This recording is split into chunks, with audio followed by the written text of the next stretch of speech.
Hey everyone, we have a new story that just came out, a new survey, pretty interesting, and it's kind of building on some other videos we've done as well as what we've seen on the ground. So this is coming from RVnews.com, dated October 23rd of 2023, and it is titled Survey Finds Dealers Lacking Lot Traffic. So this was research, and it was a report that was done by the Thompson Research Group, and they are finding that RV dealers are saying foot traffic on dealers' lots diminished significantly in the third quarter of 2023, which in many cases is usually a very busy time for RV purchases. So their third quarter 2023 dealer survey said that 90% of dealers were surveyed. They were saying the lot traffic was way less in the third quarter than it had been in the previous quarter. 3/4 of dealers selling motorized RVs said new sales fell in the third quarter from the second quarter. That total rose to 88% for the dealers selling towable RVs. Now this is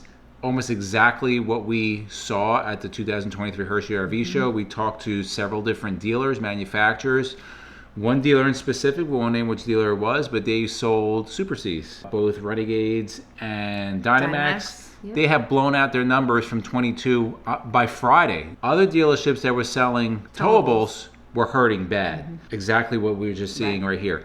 And in quotes, high interest rates are a hit to both dealer inventory stocking levels and the consumers, TRG's report said. Even though inventories are mostly right-sized, the carrying costs have increased meaningfully, meaning it's costing them more to keep those units on the lots, right? They're paying on it. Interest rates are up, they're paying on it. So the Thompson Research Group said that 2023 has been a reset year, which many of us know.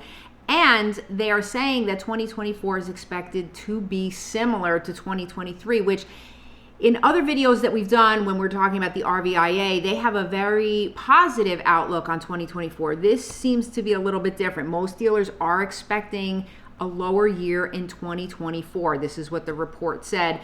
And again, as Izzy mentioned, with towable sales really being the worst. And then continuing to quote TRG, interest in RVs remains strong, but buying conditions are tough, with interest rates cited as a major inhibitor at the moment. Early thoughts on 2024 are for a better year, as salespeople are always the optimists, and 23 was such a low base to go off of. If you might be reading the title and be like, well, why is this bad news? And we've done other videos like this, and people leave in the comments, well, that's not bad news. This is good news. The RV industry deserves it. And you're partially right. 22, 21 was crazy.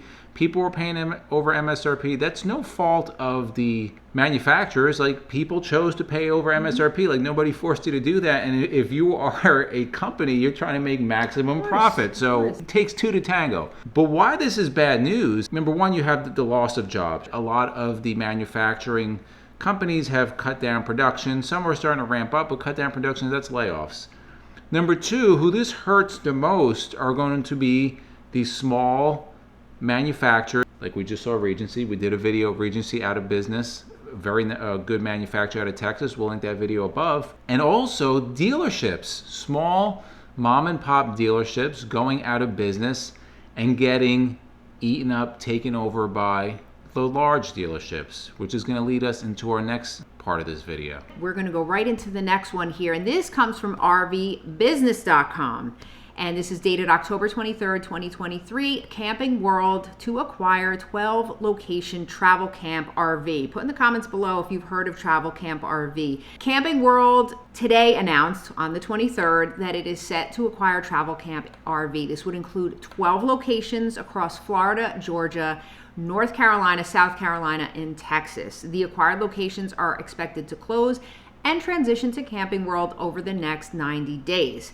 So there's a quote from Marcus Lemonis, many of you know, the chairman and CEO of Camping World, said, quote, "This acquisition establishes our presence in new markets and strengthens our position in existing markets. We were attracted to Travel Camp's focus on affordably priced RV segments, particularly with two top RV manufacturers.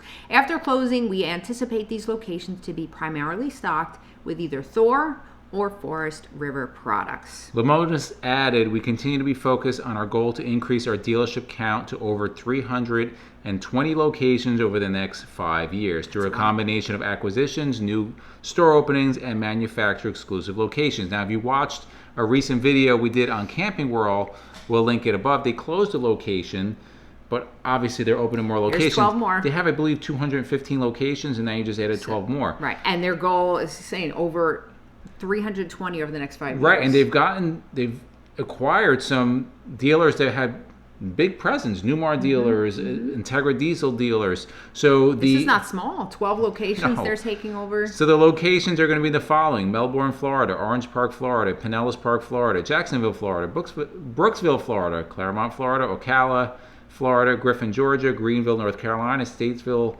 North Carolina; Rock Hill, South Carolina; Louisville, Texas, which is NRVC's, I believe, located in Louisville. So a story like this kind of hits home for me. So I don't think I ever talked about this on the channel before, but my father, who has since passed, he was in retail his whole life. He was a soda jerk at an ice cream shop when he was 15, and then he worked for Woolworths, if any of you know Woolworths, for years. And then he started his own 5 and 10 store. Where we grew up. I worked there from when I was 8 years old all the way through high school. You've been working since 8 years old. I've been working since 8, yeah. I haven't stopped. But it was great, and everybody knew our 5 and 10 from town. I mean, it had everything. It was wonderful. And we had that store for years, probably a good 20 years. And talk about corporate giants coming in and buying up things. CVS came into town, and my dad could not keep it open. We just couldn't keep up. The prices, in order to stay up, we had to have higher prices than CVS, and that just doesn't work. People want to pay less. Unfortunately, we had to close. It was in 1990. I was 17. I was just graduating high school, and we had to shut down. It was horrible. It was such a gut punch to my dad because he had put so much time, blood, sweat, and tears into this, but this is exactly what's happening. So we see these smaller companies that are being scooped up and smaller dealerships. Yeah, and it's and listen, if you own a dealership, and a lot of these dealerships haven't started overnight, they've been around for a long time, like, I can't blame them for selling. The market is down.